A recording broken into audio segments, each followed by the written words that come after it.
கீழடி, வெம்பக்கோட்டை மற்றும் கங்கை கொண்ட சோழபுரம் உள்ளிட்ட 7 இடங்களில் நடைபெறவுள்ள அகழாய்வு பணிகளை முதலமைச்சர் மு.க.ஸ்டாலின் இன்று தொடங்கி வைக்கிறார். கீழடியில் ஏற்கனவே 9 கட்ட அகழாய்வு பணிகள் நடைபெற்று அவற்றில் கண்டெடுக்கப்பட்ட பண்டைய தமிழர்கள் பயன்படுத்திய தொன்மையான பொருட்கள் அருங்காட்சியகத்தில் காட்சிப்படுத்தப்பட்டிருக்கின்றன. இந்நிலையில் கீழடி, சிவகளை, மயிலாடும்பாறை, கங்கை கொண்ட சோழபுரம், விருதுநகர் மாவட்டம் வெம்பக்கோட்டை, திருநெல்வேலி மாவட்டம் துலுக்கர்பட்டி உள்ளிட்ட 7 இடங்களில் இந்த ஆண்டில் புதிதாக அகழாய்வு பணிகள் மேற்கொள்ளப்படும் என முதலமைச்சர் மு.க.ஸ்டாலின் அறிவித்திருந்தார்.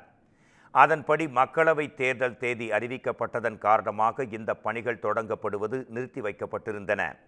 இந்நிலையில் கீழடியில் 10ஆம் கட்ட அகழாய்வு உள்பட 7 இடங்களில் மேற்கொள்ளப்படவுள்ள அகழாய்வு பணிகளை முதலமைச்சர் மு.க.ஸ்டாலின் காணொலி காட்சி வாயிலாக இன்று தொடங்கி வைக்கிறார். செப்டம்பர் மாதம் வரை இந்த அகழாய்வு பணிகள் நடைபெற வாய்ப்புள்ளதாக தொல்லியல் துறை வட்டாரங்கள் தெரிவித்துள்ளது குறிப்பிடத்தக்கது.